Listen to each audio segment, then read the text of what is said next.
A very good morning to my dear class 12 computer science students. Today we will be starting the further topics of chapter number 10. So the topic for today's discussion is types of networks by component roles. So we have already seen what is computer network, what are its advantages and disadvantages, and what types of networks we can have. So what type of components that are going to affect the network operation? Okay, so actually there are two types of computer networks. One is peer-to-peer network and another one is client-server network. So peer-to-peer, it means that, like, we have seen the examples like staff is trained by peers, peer group of children. So peer is each individual. Okay, so peer-to-peer network means that each computer on that peer-to-peer network is equal.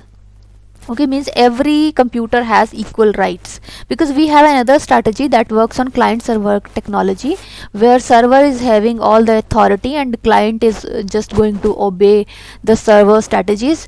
So here client is having less command, or we can say authority in comparison to server.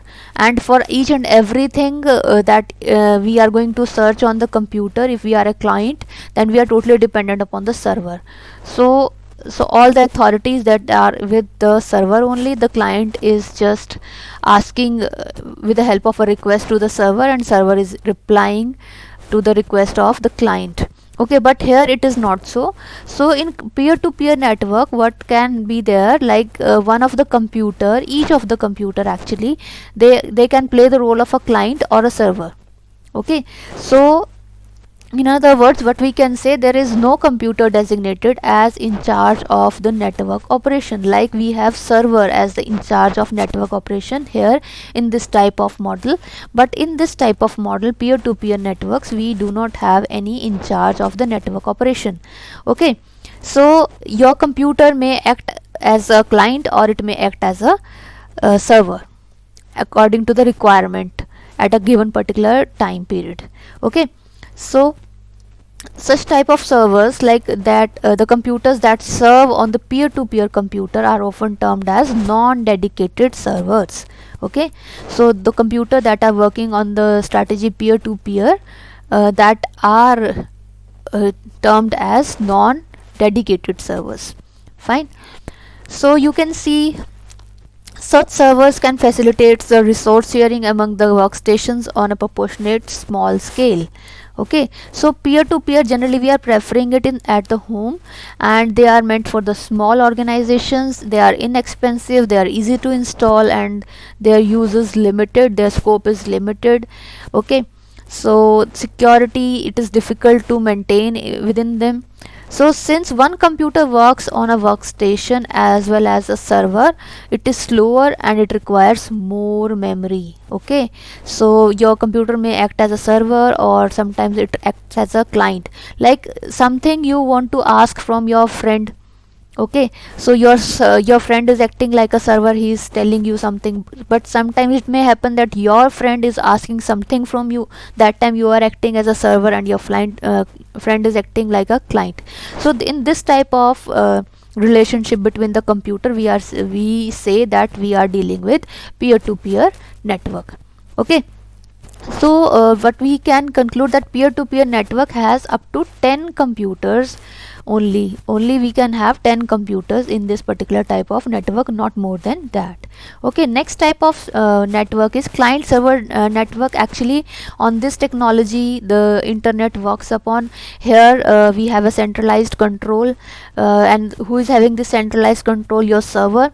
Okay, server, what is server? Server is also a computer, but that is having much more capability, configuration, to deal all the clients under it. Okay, when you are turning on your computer and you are sending request, it is actually dealt up with the server only. Okay, so there is a server and there are many clients against that server. They all are sending requests to the server. If server goes down, no client is being served. So this type of network, they are also known as master slave network. So who is the master? Your server is your master, and who is the slave? Client is the slave of that particular master only. Okay, so these types of servers are known as dedicated servers. Okay, so here different types of servers we can have depending upon a particular type of functionality they are serving, like all the requests related to the files. The clients, if many clients are requesting to open up a file for them, so there can be a dedicated server which is going to handle file related requests only. So that type of server, that type of computer, okay, is known as your file server. Similarly, we can have printer server that is going to entertain the requests of printing from different clients. Okay, similarly we can have modem server. So they are dedicated type of server, they will be performing a specific type of operation only. So dedicated server operates only as a server on the network, while non-dedicated servers can shuttle between the clients as well as the server roles. Okay, so in non-dedicated server, the computer may sometime act as a client, or sometime it may act as a server, as I have taken an example of your friend and you. Sometimes you are telling something to your friend, and sometimes your friend is telling something to you. Okay, so sometimes you have the authority, sometimes your friend has the authority, so each one of you is acting like a peer, so that is called non-dedicated server. Okay, but here in the client server model, only one computer that is acting like a server has the authority. So this type of connection or this type of computer sometimes may refer to as dedicated servers. Okay, so here comes the concept of web browser and web servers also. Okay, so websites are stored on the web servers, and whenever a client wants to send request to a server, he always have to give it or send it by means of a web browser. So what is a web browser? Web browser is the program, or we can say the software, that is sending the request of the client to the web server. Okay, so we can have many examples of web browser, like we have Mozilla Firefox, we have Apple Safari, we have Internet Explorer, and we have Google Chrome, and many more. Okay, so with the help of these softwares, client is sending the request to the server, and server is answering in terms of opening that web page on the screen of the client. Okay, now let us compare different networks like client server network and peer-to-peer network. So in terms of security, if we are going to compare, the server controls security of the network. Okay, here the server is the main responsible computer to control the security of the network, but here is no as such a central control that is going to manage the security of the network. Okay, there is no central computer that is going to manage the security of the network. Next is management. Here server is managing the complete network, and to manage this server there is a dedicated team of people to manage it. Okay, and here is no central control over the network, anyone can set up it, anyone can manage it. Okay, next is dependency. The clients are dependent on the server. Here no one is dependent upon anyone, because there is no central server. Each computer is having its own authority. Okay, next is performance. Your server can be upgraded if the performance is going down depending upon the demand. If more number of clients are entering to your network, then a server can be upgraded to meet the requirements. Okay, and here the machines on the network are slow, so they can slow down their other machines also, because there is no central control. So we may have certain disadvantages also for this type of network. So backup is well managed by the main server. Okay, here each computer has to take its responsibility for the backup. Okay, the data can be easily deleted by the users. So here we can have freedom, but security, management and performance and backup issues, they all have to be dealt by the independent computers. So here in this case, server is whole sole responsible for managing all of the things properly. Okay, so next topic is evolution of networking, how the networking came into existence. So initially we had US Department of Defense who sponsored the project named ARPANET in 1969, and ARPANET stands for Advanced Research Project Agency. Okay, so they started the internet for the for the defense purpose, and soon the engineers, scientists and students and researchers, they also became the part of this system, and they started exchanging the data and the messages. Okay, later on a National Science Foundation, okay, this is a federal agency, this was one of the agency that actually started creating their own internet, and they were much more capable than the ARPANET. Okay, so they actually designed this network for the academic research. Okay, and basically then they found they started collaborating with the ARPANET also, but later on in 1990s some commercial internet services, they came into existence, and they started running the internet by their own. And then in 1990s the ARPANET was shut down, and later on the NSF net, okay, that was also discontinued in 1995. But from there the commercial internet services, they came into existence, and they gave birth to internet only. Okay, so there were some private networks that were giving the connectivity for internet after 1990s. Okay, so the internet is worldwide network of computers that evolved from the first network, ARPANET. And internet is made up of many networks, each run by a different company. Okay, that is interconnected at peering points. So we can say internet is a super network, and it is interconnection of large and small networks together. Okay, that is allowing different users to get connected with each other for the purpose of communication, and for the maintenance of proper communication some set of rules were required, and they were very essential for the better quality of communication. And these set of rules, these were TCP. Actually TCP stands for Transmission Control Protocol, and IP stands for Internet Protocol. And for the smooth functioning of the internet, we were in need of some devices to maintain the connectivity of the smaller networks to the bigger networks. Okay, so the device called gateway was required to connect dissimilar networks like LAN with MAN with PAN, and other networks also to form WAN also. So we need a gateway to connect different networks together, and gateway is implemented with the help of backbone. Backbone is actually a central interconnecting structure. That structure is allowing different networks to get connected like a trunk of tree, or we can say the spine of human being. Okay, so this backbone is actually providing a structure to connect all different networks together, and the device that is connecting is your gateways. And here we use different like switches, hubs, routers, and other devices to connect all these computers together in WAN. Okay, so now let us see how internet functions. So for the better understanding of it, we must take one diagram, and this diagram we have already seen in class 10. So TCP and IP is the basic protocol that is working in parallel relation to each other, and that is required for the fragmentation and reassembly of the data that is being transmitted from one side to another. Okay, let us say I want to send a mail to you, and that mail is having certain attachment, okay, in which I am sending some data to you. So whatever information I want to send to you is not sent directly to you. It is firstly broken down into small packets, and each packet is having a fixed size.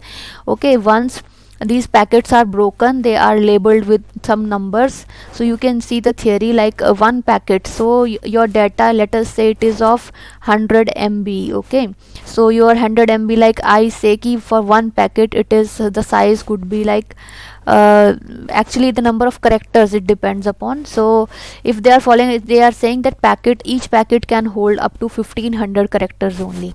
If the number of characters they exceed 1500 in one packet, then the rest of the data will move to the second packet.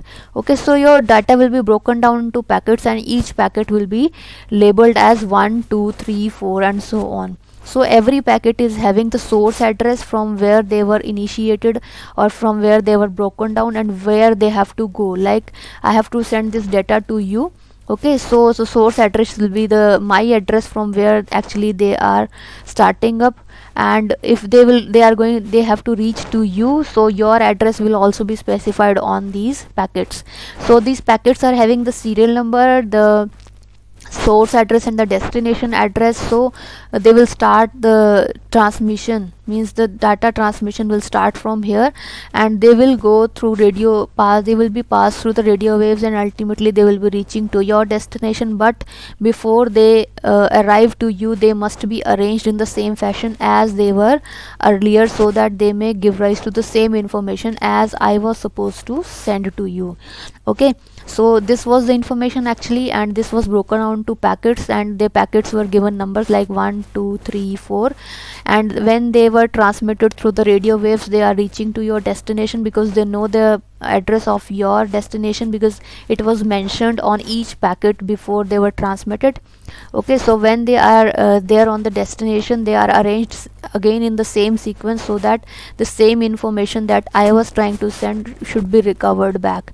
If in case the data, all the packets, they are not received properly, so again the request will be sent from the sender side, and if the data is received properly, then only it will be shown to the receiver. Otherwise some failure will occur and this transmission will be halted, and this sender will get a message that this message has not been delivered to the receiver. Okay, so we have seen the concept. So who is breaking down the packets? TCP.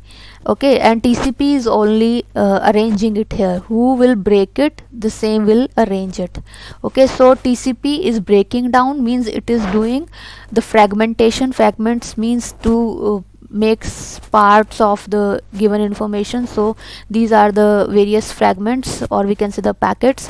So when these packets will be rearranged and we are getting our original information back, so this process is known as reassembly.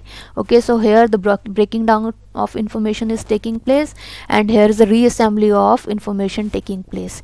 Okay, so this is the complete work of TCP to break down the data and to reassemble the data. It is to be handled by TCP, and IP will take this data from the source to the destination. Okay, so IP is to take the data from the source to the destination, and the reassembly and breaking down of data is to be handled by TCP. So TCP and IP, they go hand in hand. They are working parallel to each other, in coordination to each other. So these two protocols are very important. Okay, so how the internet works, it has been explained here in your book in the same way as I have explained you. First, the source computer, that is breaking down the data into small packets, then the serial number is assigned to them. Okay, the source and the destination address is written on the each packet, and just when those all packets will be received by the destination, they will be in the random order because they were transmitted by the radio waves. There was no fixed medium, so one of the packet may arrive first, later packets may arrive later.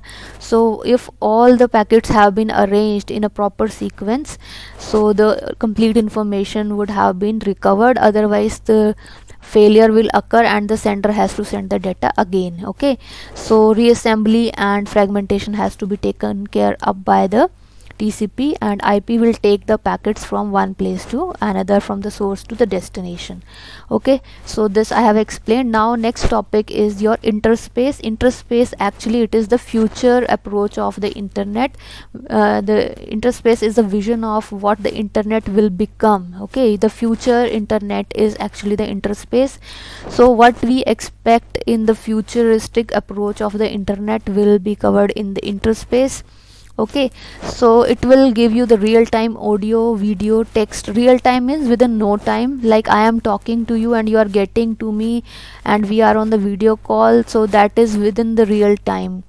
That is the real-time delivery of the audio and video content. Okay, so interspace is again a client server based software program that allows multiple users to communicate online with real-time audio, video, text, chat in the dynamic 3D environment. Fine.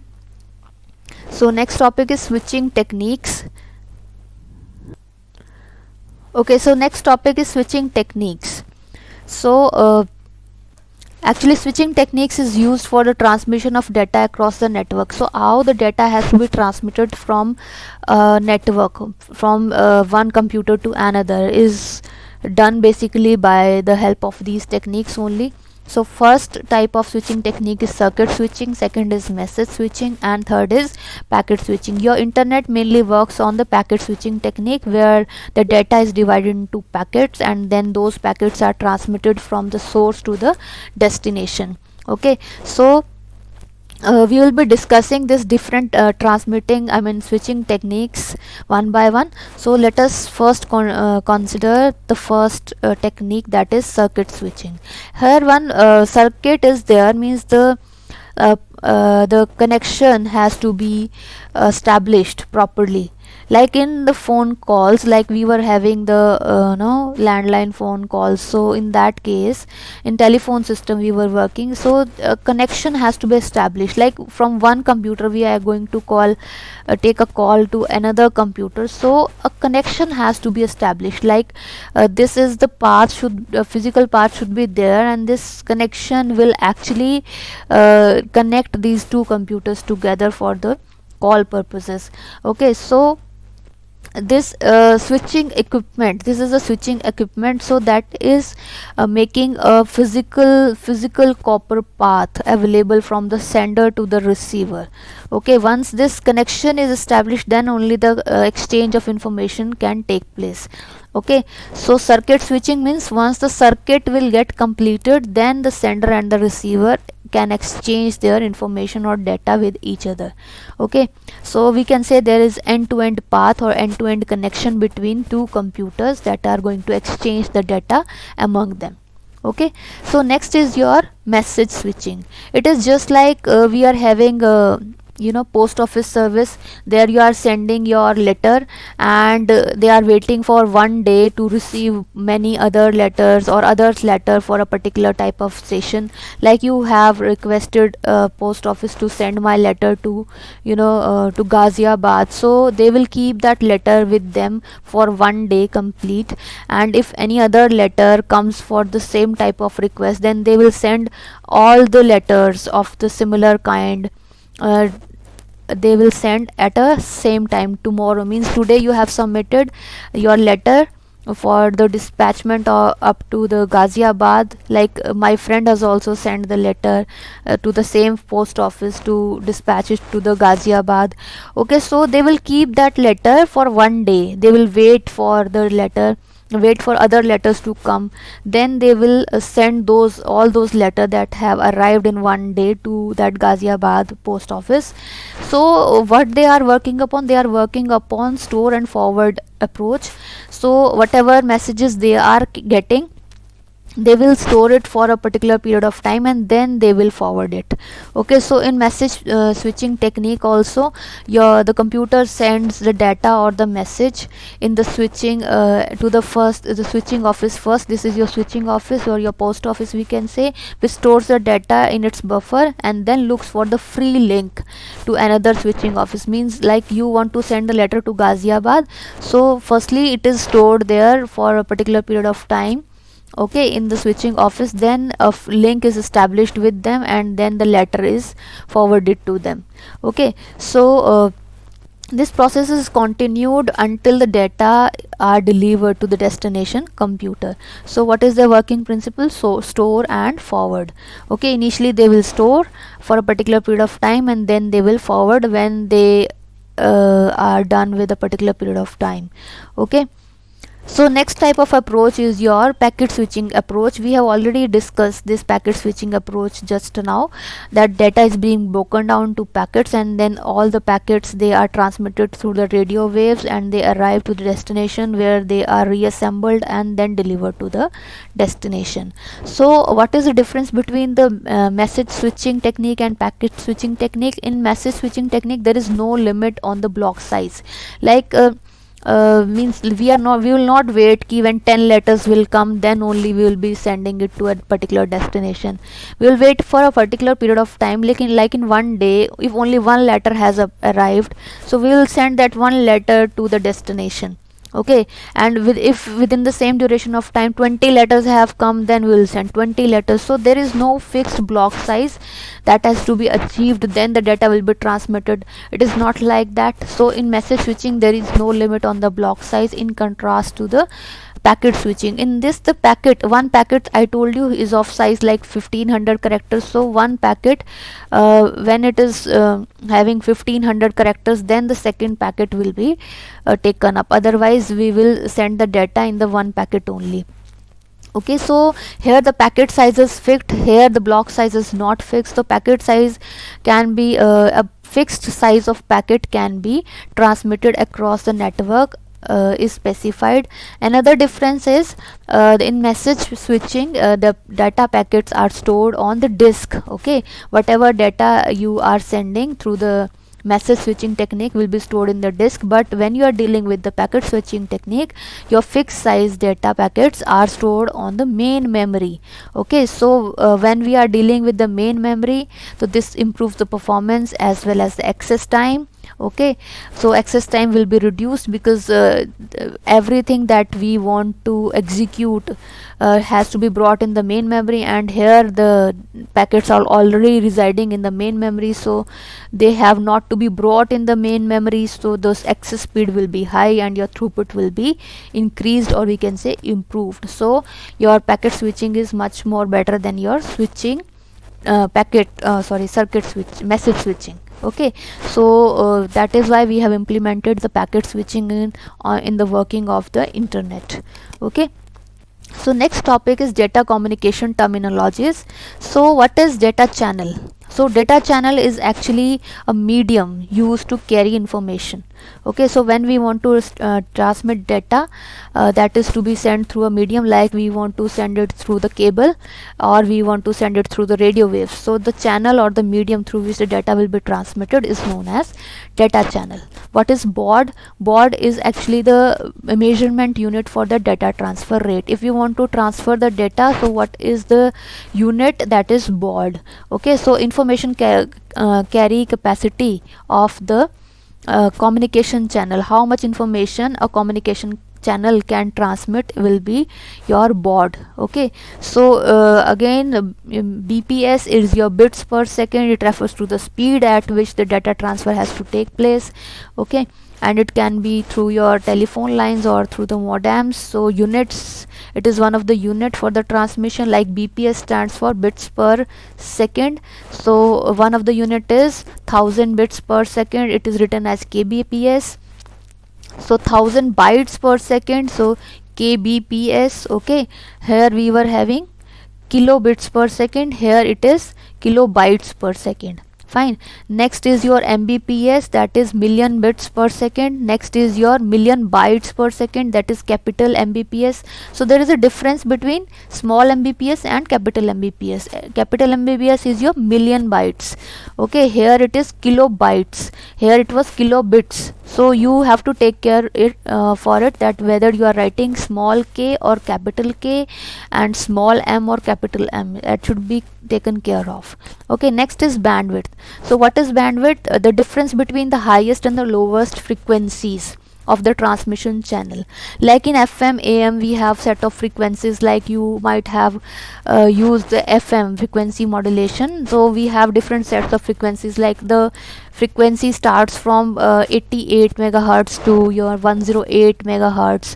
So there are different set of frequencies, and using those different sets of frequencies we can do the transmission, data transmission. Okay, like we have different channels on FM that are set on different frequencies, and using that particular frequency we can transmit our data.